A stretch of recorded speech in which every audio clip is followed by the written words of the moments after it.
Bonjour à tous et bienvenue. Aujourd'hui, nous recevons le lieutenant-colonel Daniel Davis, vétéran de combat à 4 reprises, récipiendaire de la Bronze Star Medal for Valor et de la Bronze Star Medal for Service. Il est également l'animateur de la très populaire chaîne YouTube Daniel Davis Deep Dive, que je recommande vivement. Donc, bienvenue dans l'émission. C'est vraiment un plaisir d'être ici, Glenn. Merci de m'accueillir. Je voulais bien sûr discuter avec vous aujourd'hui de la guerre avec l'Iran. En tant que pays membre de l'OTAN, nous avons mené de nombreuses guerres au cours des 30 dernières années. Cependant, l'Iran semble être un pays très différent de l'Afghanistan, de l'Irak, de la Libye, de la Syrie ou de tout autre pays avec lequel nous avons été en guerre. Qu'est-ce que selon vous, les gens ne comprennent pas à propos de l'Iran? Ou qu'est-ce que nous disons ou sa position militaire?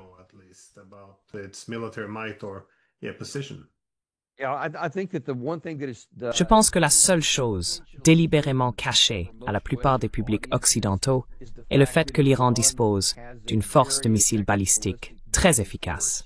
Nous en voyons maintenant la démonstration. En réalité, si nous avions été attentifs, nous l'aurions constaté en 2024, lors des 2 vagues d'attaques de missiles et de tirs de drones entre l'Iran et Israël, où, selon moi, l'Iran a clairement montré qu'il avait la capacité de pénétrer le système de défense aérienne élaboré et complexe d'Israël, et que si l'Iran le voulait, il pourrait le faire. Ils l'ont démontré par des moyens d'attaque très sélectifs en 2024, en avril et en octobre. En plus de tirer des drones plus lents ou des missiles de croisière plus anciens, des engins dont ils savaient qu'ils seraient abattus, car ils voulaient signaler qu'ils cherchaient à éviter la guerre, qu'ils ne voulaient pas d'escalade. Ils ont aussi montré que si Israël allait trop loin, ils en avaient la capacité.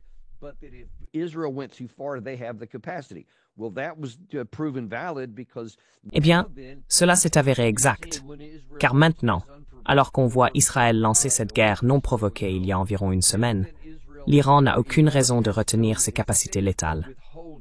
Et désormais, il frappe, même encore ce matin, des cibles importantes à l'intérieur d'Israël. Israël a perdu certaines cibles majeures, notamment quelques centres de recherche en particulier. La plupart de ces informations ne parviennent tout simplement pas à l'Occident. On continue à raconter cette fiction, selon laquelle le dôme de fer, la fronde de David et le système THAAD interceptent presque tout. Mais certaines choses passent, c'est le récit officiel. Mais quand on regarde sur le terrain, on voit que ce n'est pas le cas. Presque rien n'est intercepté.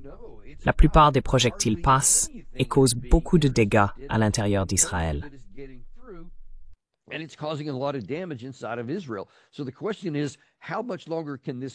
La question est donc de savoir combien de temps cela peut encore durer. Parce que l'inverse est également vrai. La plupart des missiles israéliens atteignent aussi l'Iran. C'est donc franchement comme 2 poids lourds qui encaissent coup sur coup. Et la question sera de savoir qui possède le plus de missiles offensifs. Car, même si le camp israélien détient en gros la suprématie aérienne au-dessus de l'Iran a aussi la suprématie des missiles en Israël. Les 2 camps sont donc très vulnérables. Et je pense que c'est la principale leçon à retenir pour l'instant. C'est un aperçu de ce à quoi peut ressembler la guerre moderne. Le camp qui dispose du plus grand nombre de missiles intercepteurs et de missiles offensifs aura l'avantage.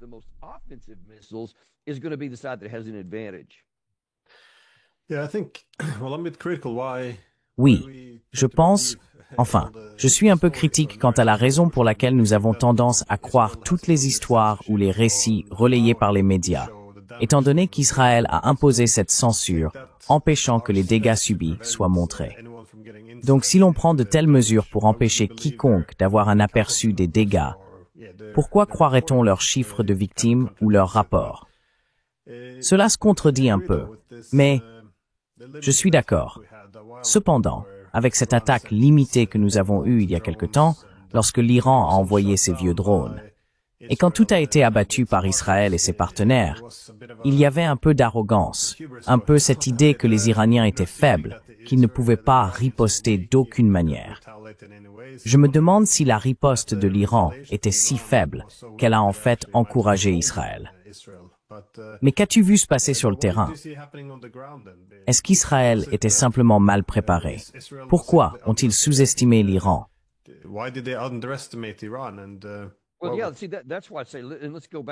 Eh bien, oui, voyez-vous, c'est pour ça que je dis, et revenons aux deux salves de 2024. Si vous analysez attentivement les schémas d'attaque, surtout la première en avril, l'Iran a très clairement communiqué ce qu'il allait faire. Les rapports disent qu'ils ont prévenu à la fois les États-Unis et Israël de ce qui arrivait.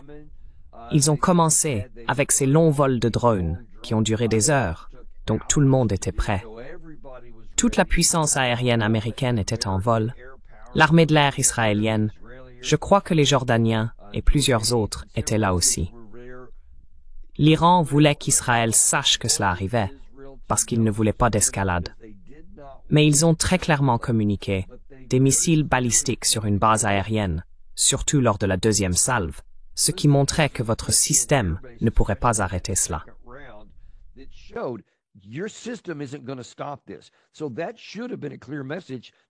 Cela aurait donc dû être un message clair adressé à Israël. Écoutez, je ne veux pas que la situation s'envenime, mais si vous suivez cette voie, nous réagirons. Et j'imagine que ce message a été communiqué directement, probablement par des canaux officieux, ou en tout cas en dehors de la sphère publique. Je ne peux pas imaginer qu'il ne l'ait pas fait. La question est donc de savoir pourquoi Israël a ignoré cela, qu'ils aient été avertis directement, ou qu'ils aient simplement refusé d'accepter ce que montrait l'analyse. Je n'ai pas assez d'informations pour savoir ce qu'il en est du côté israélien. Mais c'est intriguant, car il se pourrait qu'ils aient simplement pensé que l'Iran n'irait pas jusqu'à agir.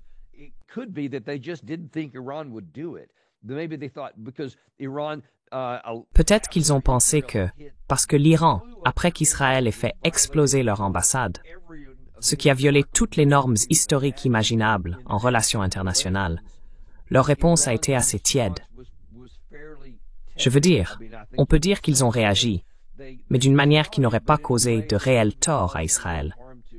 Peut-être qu'Israël a pensé que c'est simplement ainsi qu'ils allaient réagir. Si je te frappe fort à nouveau, tu ne répondras toujours que faiblement. Je pense que c'est probablement l'explication la plus plausible, qu'Israël s'est simplement dit « Non, je peux déployer toute ma puissance, et j'ai l'oncle Sam derrière moi. Il viendra à mon secours, si tu t'avises de bouger. » Donc peut-être qu'ils pensaient pouvoir simplement contraindre l'Iran. Et peut-être aussi qu'ils ont pensé que le message que nous avons envoyé via le Hezbollah l'année dernière, lorsqu'ils ont assassiné Nasrallah et décapité tous ses hauts dirigeants, peut-être qu'Israël pensait que ce message à l'Iran était « On pourrait faire la même chose avec vous, alors vous feriez mieux de rester à votre place. »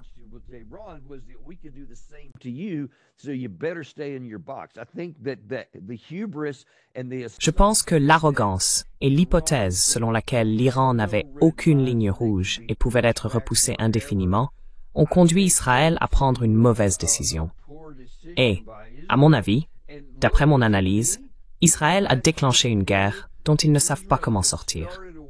Parce que s'ils n'obtenaient pas une décision rapide, s'ils n'arrivaient pas à provoquer un changement de régime immédiatement, ils se retrouvent à se demander « Et maintenant ?» Et si l'Iran, vous savez, se retranchait simplement et continuait à tirer ses missiles à un certain rythme? Et personne ne sait vraiment combien de missiles il possède.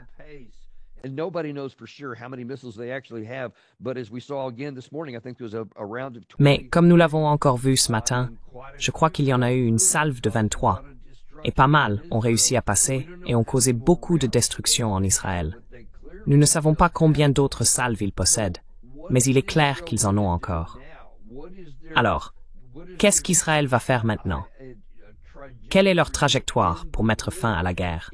S'ils n'éliminent pas soit la direction, soit la capacité nucléaire, alors quoi? Et je ne pense pas que Israël ait de réponse à cela. Et je pense qu'ils improvisent en ce moment.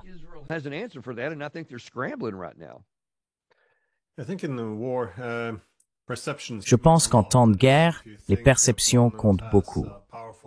Autrement dit, si l'on pense que l'adversaire dispose d'un puissant moyen de dissuasion ou peut intercepter vos missiles, alors les gens agissent en fonction de ces perceptions. Et j'imagine que le dôme de fer a été tellement vanté que même les dirigeants israéliens ont pu croire que rien ne pouvait passer à travers. Mais on observe cette étrange et rapide baisse du taux d'interception des missiles iraniens. Est-ce simplement que la défense antimissile israélienne manque de missiles intercepteurs? Est-ce que les Iraniens utilisent de meilleurs missiles? Comment analysez-vous la situation?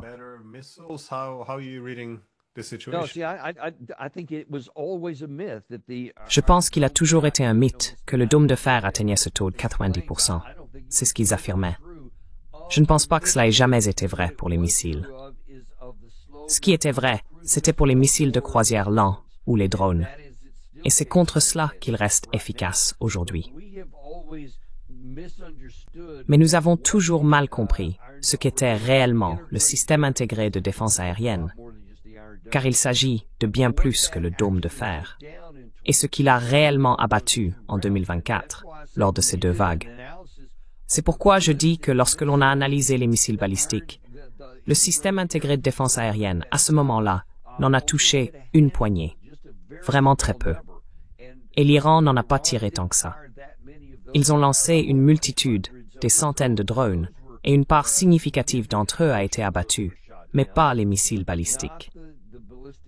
Donc ce n'est pas qu'il intercepte moins maintenant, c'est que l'Iran, je n'ai vu que quelques drones tirés dans ce cas, et jusqu'à présent, ce sont principalement des missiles que le système n'intercepte pas.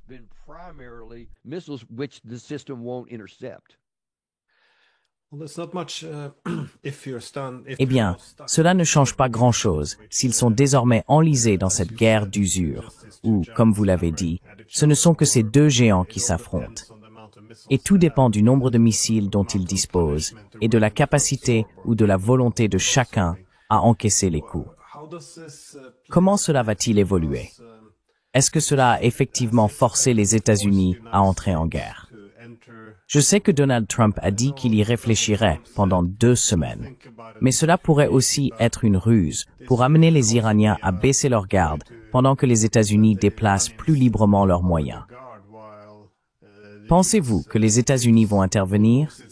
Et si oui, vont-ils attendre 2 semaines? Ou peut-on s'attendre à une action plus rapide?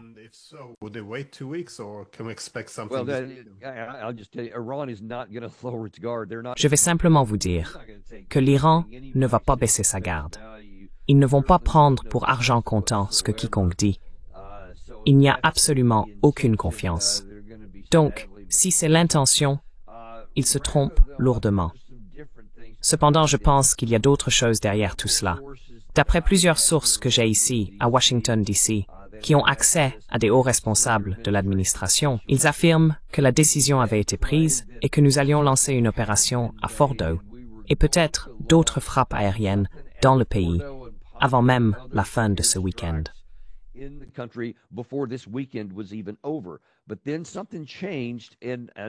Mais ensuite, quelque chose a changé. Et maintenant, vous avez vu cette annonce vraiment surprenante qui a pris la plupart de mes sources au dépourvu, où il a simplement dit « Vous savez, nous allons attendre 2 semaines avant de prendre une décision. » Mon évaluation, d'après ce que je peux voir et ce que j'ai entendu, c'est que nous n'étions pas prêts à lancer la guerre. Je soupçonne, et je n'ai pas de source à ce sujet, c'est juste mon interprétation des informations. Je soupçonne que probablement le commandant sur le terrain, celui qui est responsable des forces dans cette région pour cette opération, a dit que nous n'étions pas tout à fait prêts. Nous avons encore besoin de quelques-uns de ces C-17, C-5, toutes sortes de matériel de guerre et de logistique, pour soutenir, comme une campagne aérienne qui part des États-Unis vers l'Europe et ailleurs au Moyen-Orient.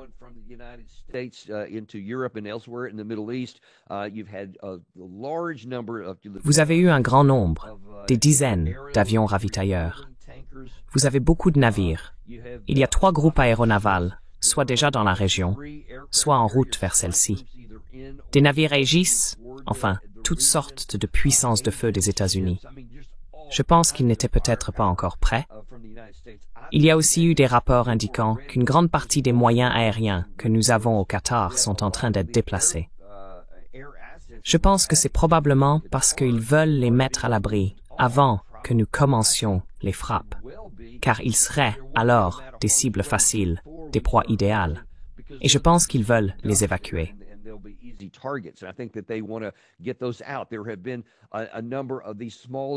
Il y a eu un certain nombre de ces petites bases isolées que les États-Unis possèdent en Syrie, qui ont soit été regroupées, soit évacuées par les troupes au cours des derniers jours. Il se peut donc aussi que nous essayions de limiter notre exposition à toute forme de représailles iraniennes, car, il faut que tout le monde comprenne bien cela, le même système intégré qui s'est révélé si perméable aux missiles iraniens en Israël l'est tout autant pour nous. Ainsi, nos forces, qu'elles se trouvent à Bahreïn, au Qatar, en Irak, en Syrie, en Jordanie, en Arabie Saoudite ou ailleurs, au Moyen-Orient, sont aussi vulnérables qu'Israël. Et si nous entrons en guerre contre l'Iran, si nous attaquons par exemple l'installation de Fordow avec cette bombe anti-bunker dans le but, et j'insiste sur le mot but, de détruire ce réacteur nucléaire là-bas, qui sait si nous y parviendrions ou non.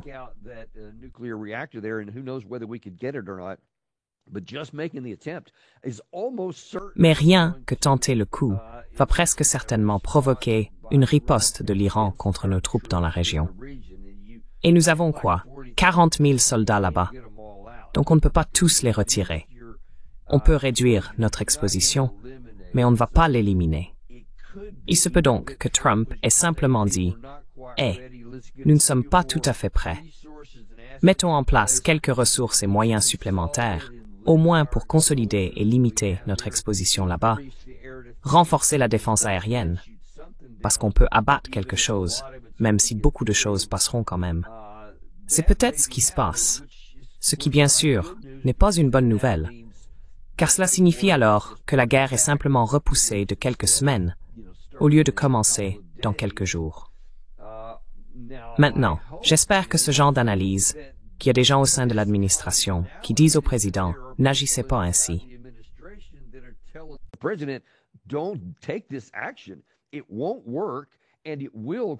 Ça ne marchera pas et cela déclenchera une crise régionale.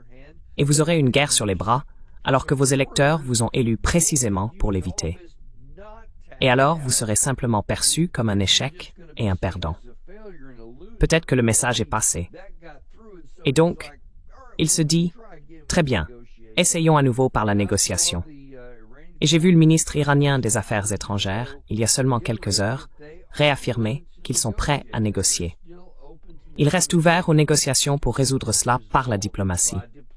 Ce n'est pas exclu. Donc, quel que soit le délai et la fenêtre qui nous sont réellement offerts ici, j'espère que nous en profiterons, car il est encore possible de mettre fin à cette guerre absurde entre Israël et l'Iran, dès maintenant, et d'empêcher qu'elle ne s'aggrave. Je l'espère.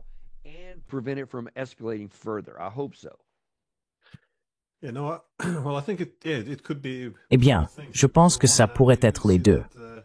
Parce que d'un côté, on constate qu'il n'y a pas eu une préparation adéquate pour cette guerre. C'est-à-dire que beaucoup de ces ressources sont déplacées maintenant. Elles ne proviennent même pas des stocks américains en Europe. Elles viennent directement des États-Unis. Donc, il est évident qu'ils n'étaient pas préparés à cela. D'un autre côté, je pense que Trump fait également face à beaucoup d'opposition au sein de sa propre base et de son propre entourage, au point qu'il pourrait reconsidérer la situation. Je me demande simplement si l'Iran, s'il voit trop de ressources être déplacées, ne choisirait pas de lancer une frappe préventive, c'est-à-dire profiter de l'avantage de frapper en premier.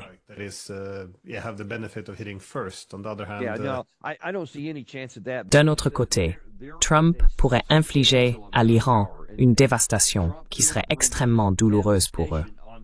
Donc, je pense que s'il existe la moindre possibilité de trouver une solution diplomatique pour éviter que des bombes américaines ne tombent sur l'Iran, je suis sûr qu'ils la saisiront.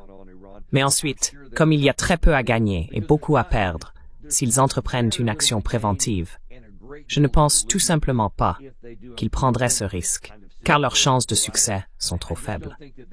Je voudrais cependant souligner un autre point concernant le côté israélien et leur décision de lancer cette guerre il y a environ une semaine. Cela montre simplement la poursuite de décisions stratégiques vraiment médiocres à Tel Aviv.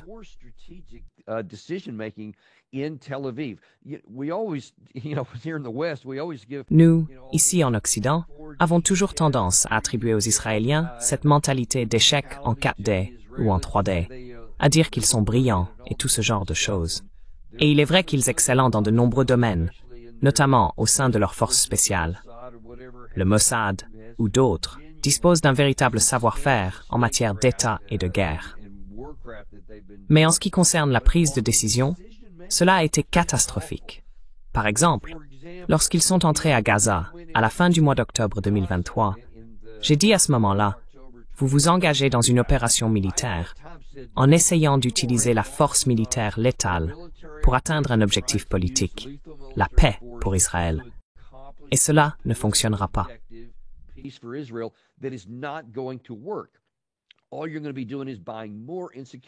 Tout ce que vous allez faire, c'est acheter encore plus d'insécurité pour vous-même. Et c'est exactement ce qui s'est passé. Et maintenant, après presque 2 ans de combat, ils ne sont pas plus près de mettre fin à cela qu'ils ne l'étaient au début. Apparemment, il y avait environ 40 000 combattants du Hamas lorsque la guerre a commencé. Et maintenant, après toute cette tuerie et cette destruction, des sources israéliennes ont admis il y a environ un mois qu'il y en a toujours environ 40 000. Rien de surprenant ici. Toutes les personnes, surtout les hommes, qui ont survécu à ce bombardement et leurs familles, dont les femmes et les enfants ont été tués, s'auto-recrutent désormais et remplacent toutes les pertes.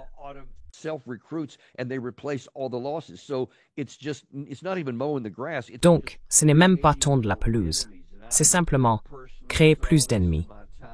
Et j'ai personnellement constaté cela pendant mon temps en Irak et en Afghanistan. Et maintenant, cela se reproduit à une plus grande échelle ici. Israël ne semble pas savoir comment sortir de cette situation, et maintenant, ils en ont déclenché une nouvelle, sans qu'il y ait de solution claire pour celle-ci non plus. C'est donc un vrai problème. Israël doit faire un bien meilleur travail de réflexion stratégique et s'assurer d'avoir une chance de réussir avant de commencer à lancer des missiles.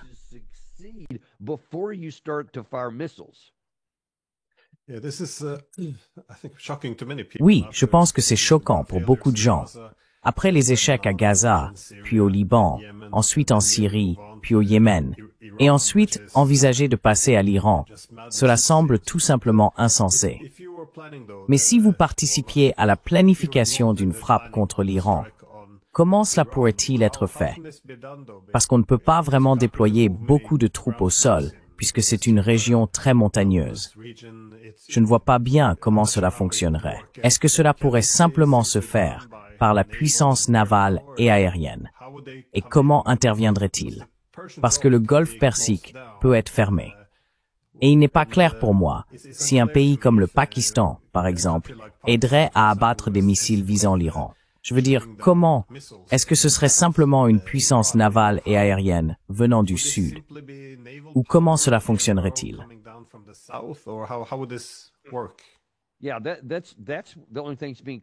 Oui, c'est la seule chose qui est envisagée en ce moment, la puissance navale et aérienne. Et on ne peut tout simplement pas gagner des guerres uniquement avec la puissance navale et aérienne. C'est impossible. C'est d'ailleurs l'une des leçons que montre la guerre entre la Russie et l'Ukraine. On peut disposer d'énormes quantités de drones, de missiles, de puissance aérienne, etc. Et cela peut provoquer des destructions incroyables. Mais si on n'a personne au sol pour prendre ou tenir un territoire, on n'ira nulle part. On va juste tout faire exploser. C'est exactement la situation à laquelle nous sommes confrontés ici. Je ne pense pas que quiconque en Occident envisage sérieusement d'envoyer des troupes au sol. Point final. Ils veulent juste tout faire sauter. Ils veulent pouvoir dire, eh bien, nous voulons affaiblir le régime. Vous voyez, ils frappent les sites du CGRI, ils frappent leurs sites militaires.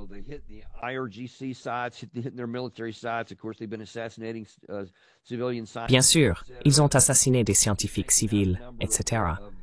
Éliminé un certain nombre de hauts responsables du régime, tout ce genre de choses. Et puis bien sûr, tout cela était soi-disant motivé par la capacité présumée de l'Iran à fabriquer une bombe nucléaire, s'il décidait de poursuivre dans cette voie. Il voulait donc frapper un certain nombre de ces installations. Eh bien, c'est compliqué. Tout d'abord, prenons Fordo, car c'est tellement profondément enterré, environ 90 mètres sous terre. Et le meilleur de nos engins capables de percer les bunkers est le GBU-57, qui peut apparemment descendre à environ 60 mètres. Il reste donc encore 20, 25, 30 mètres, selon la profondeur réelle, avant de pouvoir vraiment atteindre la cible.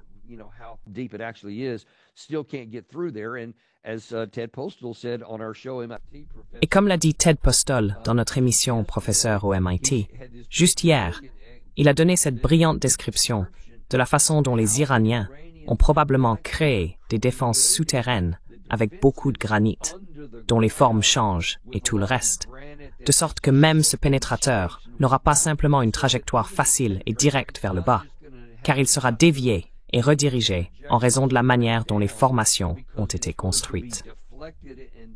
Il se peut donc qu'il ne descende même pas à 15 ou 25 mètres. Nous ne savons pas, car cela n'a pas été testé dans des conditions de combat réelles, mais il est assez probable qu'il ne fonctionnera pas comme on le pense et ne détruira pas la cible. Donc il va y avoir beaucoup de complications, beaucoup de problèmes. Vous pouvez faire exploser les entrées du tunnel.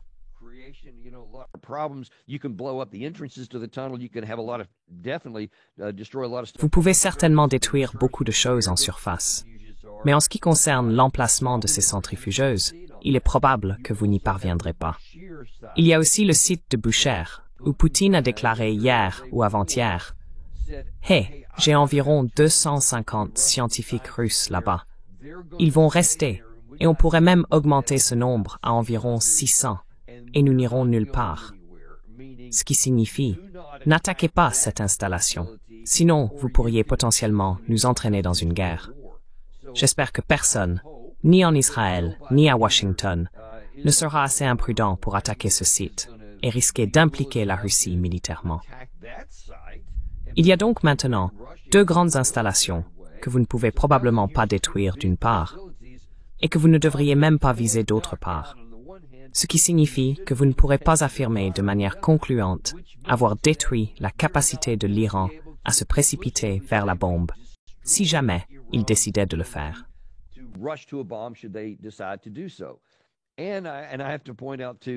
Je dois également souligner que cette allégation selon laquelle nous aurions essayé d'empêcher l'Iran d'obtenir une arme nucléaire, en réalité, toutes nos actions les ont poussés à avoir un intérêt à se doter de la bombe. Il se peut très bien, et nous ne le savons pas pour l'instant, qu'à un moment donné, les Iraniens disent « D'accord, à cause de tout cela, la seule chose que nous puissions faire à long terme pour garantir notre sécurité, c'est de nous précipiter vers la bombe. » Et je crois que le directeur général de l'AIEA, je crois qu'il s'appelle Grossi, a justement déclaré ce matin, dans une interview à Fox News, que l'Iran dispose actuellement de suffisamment de matière qu'il pourrait retraiter pour fabriquer un certain nombre de bombes. Mais il a précisé que, malgré cela, il n'avait toujours pas pris la décision de le faire, ce qui corrobore ce qu'a dit Tulsi Gabbard en mars.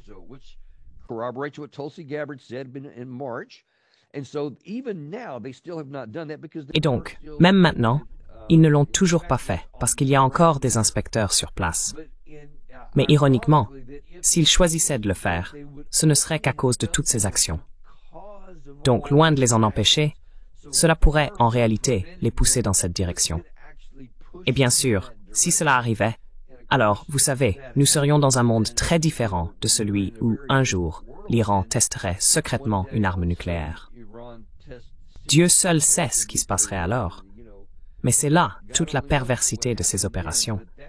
Elles n'arrêteront pas quelque chose qui n'a pas commencé, mais pourraient les pousser dans cette direction.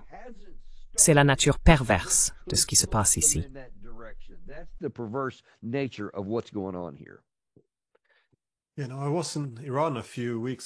Vous savez, j'étais en Iran il y a quelques semaines pour une conférence. J'ai visité l'une de ces installations nucléaires. Et ce que j'ai entendu de la part de nombreux Iraniens, c'est que vous savez, il n'est tout simplement pas dans notre intérêt de posséder une arme nucléaire, car alors les Saoudiens obtiendraient la leur, peut-être la Turquie aussi. Et soudainement, avec cette prolifération, leur sécurité serait diminuée. Il vaut donc mieux garder cela secret. Oui, éviter d'aller dans cette direction. Mais comme vous le dites, s'ils craignent pour leur existence, ils pourraient quand même emprunter cette voie. Et c'est pourquoi il semble si insensé d'essayer de bombarder un pays pour qu'il abandonne son moyen de dissuasion. Je veux dire, c'est justement dans ces moments-là qu'on a besoin d'un moyen de dissuasion. Mais vous avez évoqué la possibilité d'impliquer la Russie dans cette affaire. Et j'ai vu des rapports, je ne les ai vus confirmés nulle part, mais il y aurait eu des vols chinois atterrissant en Iran sans leur transpondeur allumé.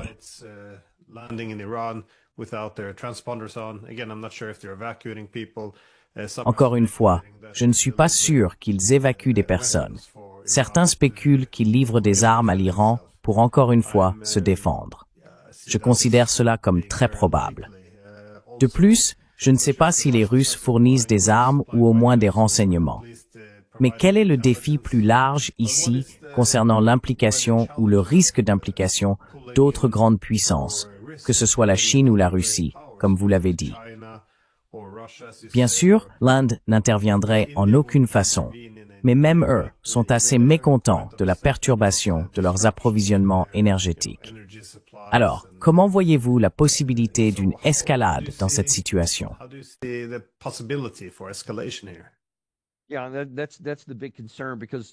Oui, c'est la grande préoccupation, parce que, vous savez, tout est toujours lié. On ne peut pas simplement examiner la situation au Moyen-Orient, ou la question Israël-Iran isolément, ni même la guerre entre la Russie et l'Ukraine isolément, ou ce qui se passe dans l'Indo-Pacifique avec les États-Unis, certains de nos alliés et la Chine, etc., concernant les potentielles questions autour de Taïwan ou de la mer de Chine méridionale, vous savez, certaines petites îles disputées, etc. Je pense qu'il y a un potentiel.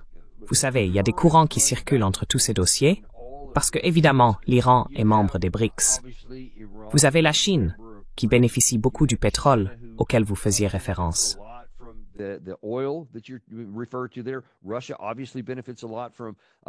La Russie bénéficie évidemment beaucoup de la technologie des drones qu'elle reçoit de l'Iran. Ainsi, les deux pays ont intérêt à ce qu'il n'y ait pas de changement de régime, et ils sont motivés à vouloir l'empêcher. On ne sait pas jusqu'où ils seraient prêts à aller, mais il me semble peu probable qu'ils ne fassent littéralement rien et laissent les États-Unis et Israël renverser ensemble le régime iranien, ce qui mettrait alors tout ce pétrole en danger. Cela mettrait fin à la technologie militaire et aux autres installations que les Russes possèdent là-bas. Il semble donc probable que si la situation s'envenime, ils pourraient réagir ou commencer à fournir ouvertement des munitions, des missiles intercepteurs ou des missiles offensifs.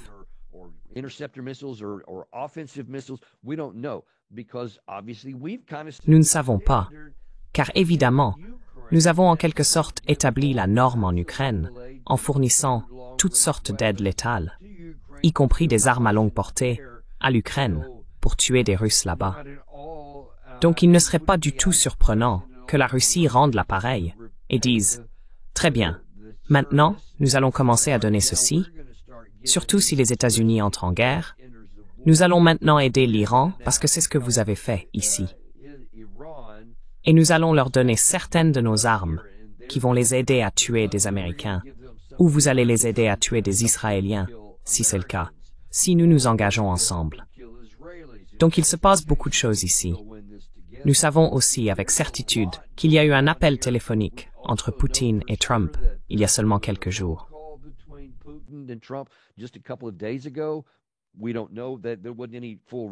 Nous ne savons pas.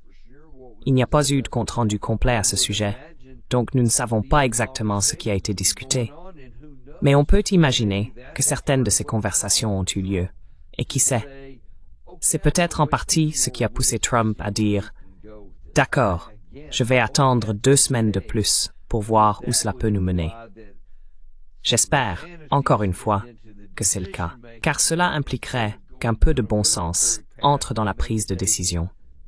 Et qu'au lieu d'emprunter une voie militaire, nous pourrions dire « il vaut mieux maintenant choisir la voie diplomatique et retirer cette guerre de la table afin d'éviter le risque d'escalade, d'aggravation et d'impliquer d'autres acteurs dans ce conflit, ce qui serait perdant-perdant pour tout le monde. »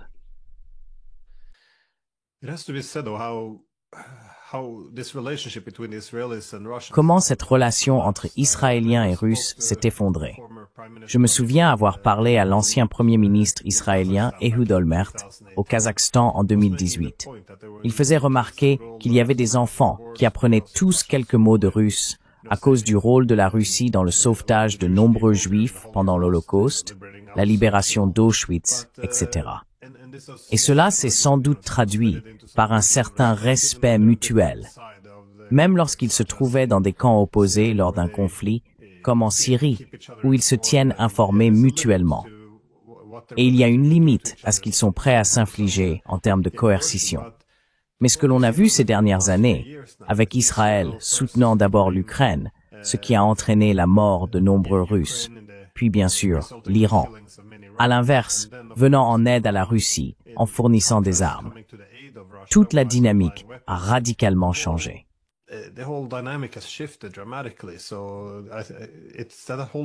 Donc, il semble que toute la relation ait été jetée aux oubliettes. Et je pense que la Russie est beaucoup plus à l'aise à s'aligner davantage du côté iranien contre Israël. Mais que voyez-vous se passer si Israël venait à perdre trop lourdement? Parce que Trump a dit qu'il n'accepterait qu'une reddition. Encore une fois, il peut changer d'avis demain. C'est, je suppose, l'un de ses talents, si l'on veut. Peu de politiciens sont capables de s'en sortir ainsi, mais lui pourrait changer d'avis. Mais si Israël ne veut pas accepter l'humiliation d'avoir perdu la guerre et d'être forcé de négocier, quelles options restent-elles? Obtenir le soutien de l'Amérique ou larguer une arme nucléaire? Pensez-vous qu'Israël pourrait aller jusque-là, ou serait-ce trop?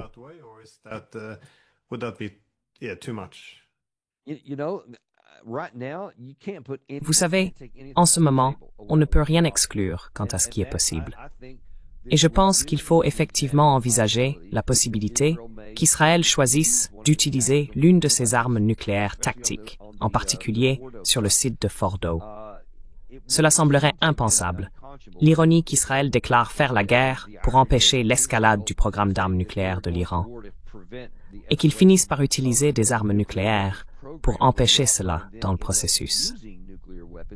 Mais dans l'éventualité où Trump ferait marche arrière sur ce sujet, et vous avez mentionné que Trump change d'avis, eh bien, rien que depuis le début du mois de mars, le 7 mars depuis la Maison-Blanche, il a dit « Nous sommes à quelques jours, les amis, à quelques jours. »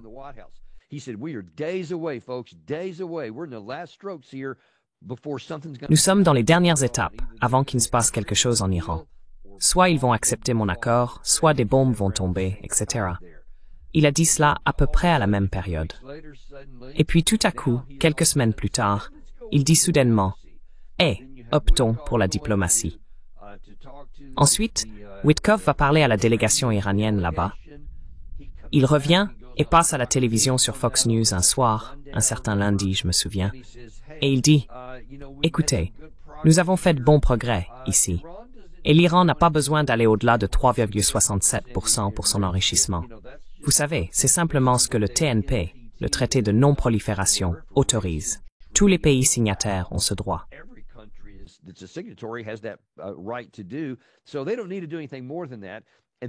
Donc, ils n'ont pas besoin d'en faire plus que cela. Et puis, d'après les informations que j'ai reçues, cela a vraiment inquiété beaucoup de gens en Israël et beaucoup de membres du groupe belliciste aux États-Unis dans le cercle rapproché de Trump. Et soudainement, Witkoff est sorti le lendemain et a déclaré, eh bien en fait, non, 0% de retraitement. Et puis encore, Trump parle toujours d'un règlement négocié. Et puis tout à coup, sans prévenir, il change et dit que maintenant c'est une ligne rouge. Ils doivent être incapables de retraiter à 0%. Sinon nous allons régler cela autrement, etc. Donc, on aurait dit qu'il était revenu à une position très dure, comme au début du mois de mars. Et vous savez, nous savons où nous en sommes maintenant. Ensuite, il est prêt à exiger une reddition sans condition, comme vous l'avez dit il y a seulement quelques jours, sans aucune explication.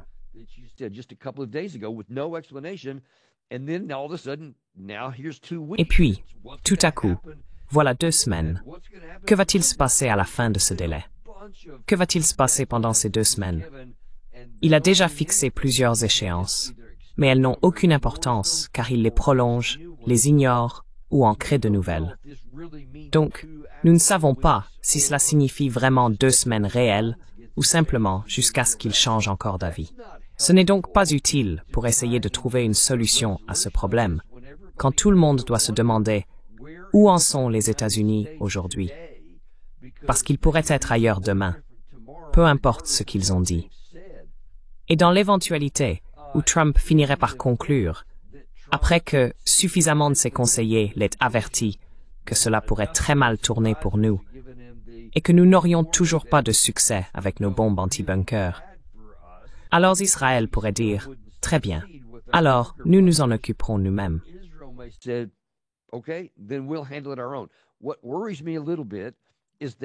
Ce qui m'inquiète un peu, c'est que Tulsi Gabbard est sortie il y a environ 1 semaine lorsqu'elle s'est rendue à Hiroshima et Nagasaki, et elle a publié cette vidéo qui, selon le New York Times, n'était pas autorisée par la Maison-Blanche, a déplu au président et mettait en garde de manière générale contre les dangers réels de la guerre nucléaire et ce qui se passerait si une arme nucléaire était utilisée, en soulignant que les explosions d'aujourd'hui sont bien pires, bien plus puissantes qu'autrefois.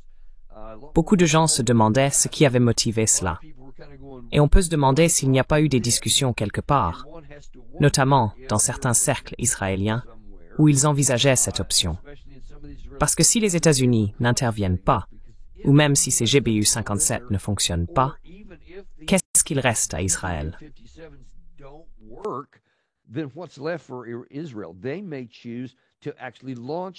Ils pourraient choisir de réellement lancer une telle arme ici.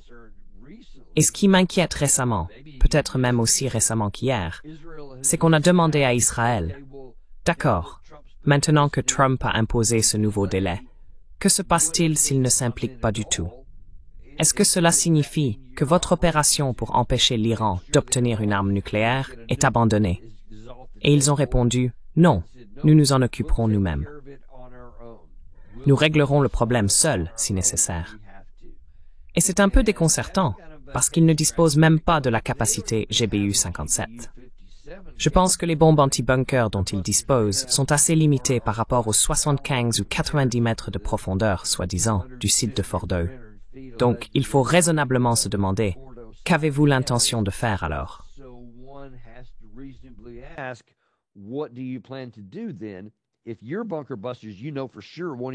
Si vos bombes anti-bunkers, vous le savez pertinemment, ne suffiront même pas à s'en approcher, que comptez-vous utiliser d'autres si vous voulez vraiment empêcher l'Iran d'obtenir l'arme nucléaire? Et je crains que certains soient prêts à envisager l'utilisation d'une arme nucléaire. Et je vous le dis, notre monde changera radicalement, sans retour possible, le jour où une arme nucléaire sera utilisée quelque part. Car toutes les conditions seront alors bouleversées et les calculs dans les esprits du monde entier seront modifiés. Et il vaut mieux espérer que ni l'Iran ni Israël ne fassent cela. Je pense que le président Trump devrait vraiment s'impliquer et faire pression pour qu'il ne le fasse pas. Il devrait absolument saisir l'opportunité de négocier ici. Les Iraniens sont prêts à le faire. Un accord peut être trouvé qui pourrait au moins apporter une certaine stabilité dans la région. C'est à notre portée. C'est possible avec toutes les parties, tant qu'Israël ne devient pas l'élément incontrôlable qui ferait dégénérer la situation.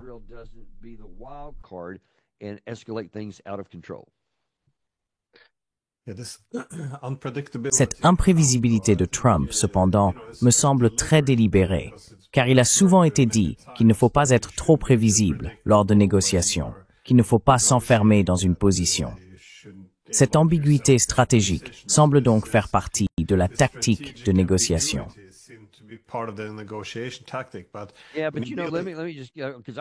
Mais, oui, vous savez, laissez-moi juste, parce que j'entends ça souvent aussi, et c'est une arme à double tranchant.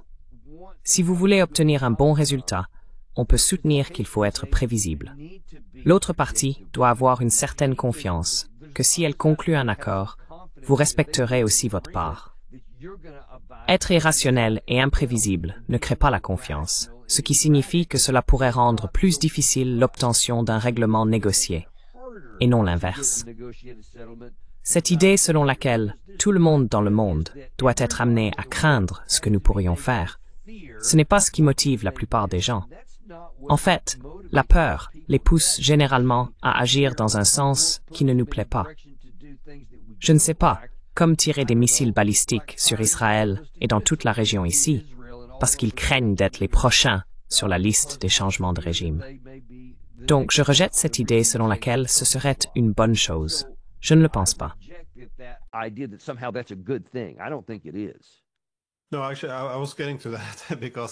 Non, en fait, j'allais justement en parler, parce qu'en économie et en sécurité internationale, on recherche la prévisibilité.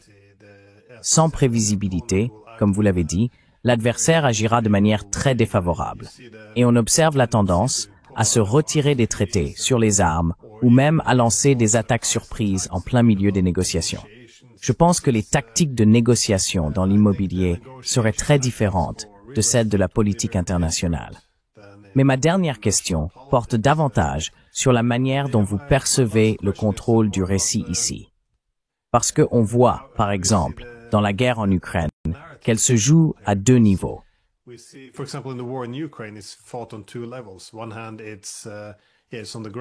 D'un côté, il s'agit de ce qui se passe sur le terrain, mais de l'autre, il s'agit de contrôler le récit, c'est-à-dire qui gagne, qui est agressif, qui est la victime. Si vous parvenez à contrôler cela, vous pouvez au moins maintenir le soutien public à la guerre. Mais il n'y a pas eu beaucoup d'efforts consacrés au récit en Iran. En fait, il semble que Trump ait sapé son propre récit en affirmant que l'Iran était prêt à conclure un accord, qu'ils étaient très proches, puis en frappant en plein milieu des négociations. Voyez-vous cela comme une variable importante, ou comment évaluez-vous la situation?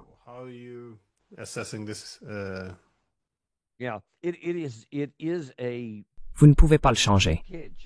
C'est une caractéristique du monde moderne, et tout le monde y participe à un degré ou à un autre. La réalité, c'est que cela fausse la compréhension que les gens ont du monde qui les entoure. Cela les amène à croire une chose, alors qu'une réalité différente pourrait exister sur le terrain. Vous avez mentionné la guerre entre la Russie et l'Ukraine. Cela se produit partout. Nous croyons que nous pourrions faire perdre la Russie, et qu'il nous suffit d'un peu plus de pression, d'un peu plus de munitions.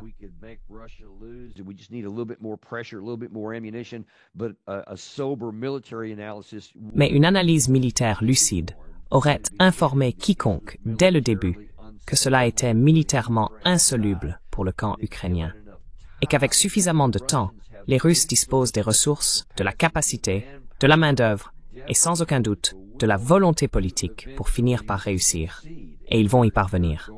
C'est la même chose ici. Si nous continuons à croire que le dôme de fer est, vous savez, ce bouclier presque impénétrable au-dessus d'Israël, cela va leur donner la confiance nécessaire pour prendre toutes sortes de risques, parce qu'ils pensent, si vous faites quelque chose, nous pourrons l'abattre. Cela donne l'idée que d'autres peuvent les encourager à suivre cette voie, parce qu'ils pensent que l'Iran est faible, qu'il n'a pas son propre dôme de fer, qu'il dispose de défenses aériennes obsolètes. Donc cela signifie que nous sommes protégés. Vous ne l'êtes pas, donc nous pouvons faire ce que nous voulons, et vous ne pouvez rien y faire. Et ensuite, nous éliminerons le etc.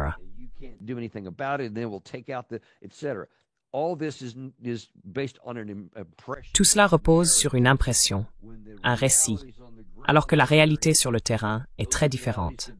Ces réalités ont été communiquées concrètement au cours de l'année écoulée, et les signes ont été ignorés au profit du récit. Et maintenant, on se retrouve dans une situation où Israël a pris des mesures, mais le récit ne fonctionne pas sur le champ de bataille. Il peut influencer vos impressions, ce que les gens pensent, est-ce qu'ils soutiendront. Mais une bombe ne se soucie pas de votre récit. Elle va soit toucher une cible, soit la manquer. Votre missile intercepteur va soit abattre quelque chose, soit le rater.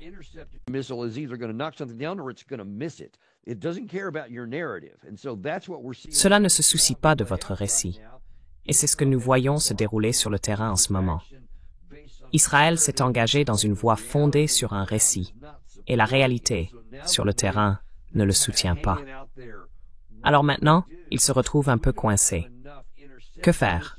Nous n'avons pas assez de missiles intercepteurs, ni de missiles offensifs pour détruire l'Iran, car cela nécessiterait une longue campagne aérienne sur de nombreux mois, voire des années. Israël n'a pas ce genre de ressources. Nous n'avons pas ce genre de ressources. Alors qu'allez-vous finir par faire et à quel prix?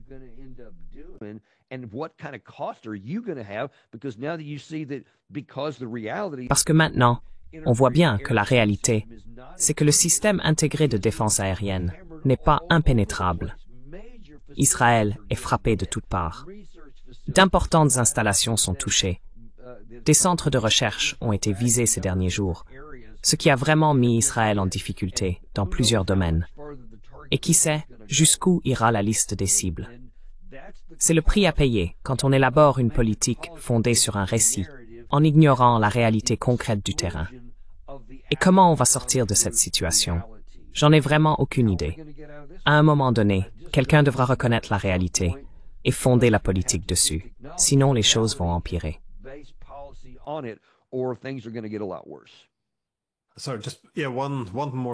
Désolé, juste une dernière question.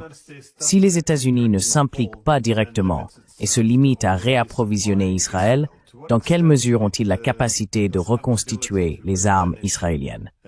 Je pense aux missiles pour frapper l'Iran, mais aussi aux missiles intercepteurs. Oui, oui. Gardez donc à l'esprit qu'il y a environ 3 semaines, Volodymyr Zelensky se plaignait qu'on lui avait promis 20 000 missiles intercepteurs par le secrétaire à la défense de l'époque, Lloyd Austin, et il se plaignait qu'ils avaient été détournés vers Israël. Selon les médias occidentaux, le Wall Street Journal, le Washington Post, Israël les utilise à un rythme très élevé, et même ceux-là commencent à manquer. L'Ukraine continue donc de supplier pour en obtenir davantage. Elle en veut désespérément plus. Ils en ont 12, ils veulent des batteries patriotes. Mais ce n'est même pas tant une question de batterie que de missiles intercepteurs. Et il y a environ un mois, le secrétaire d'État Blinken a déclaré lors d'une audition au Sénat que nous n'en avions plus à donner à l'Ukraine. Eh bien, c'était avant le début de cette guerre et avant cette utilisation massive de tous ces missiles intercepteurs.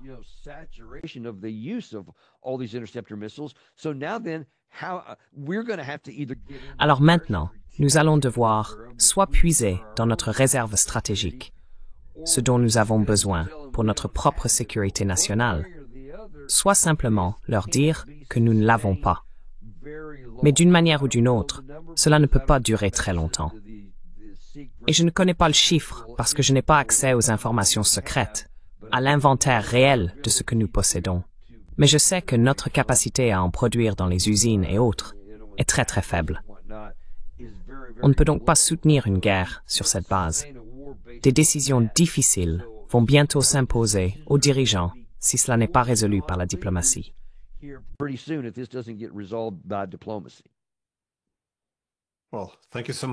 Eh bien, merci beaucoup de m'avoir permis de profiter de votre expertise. C'est toujours intéressant de discuter avec des personnes ayant ce parcours militaire pour mieux comprendre ce qui se passe.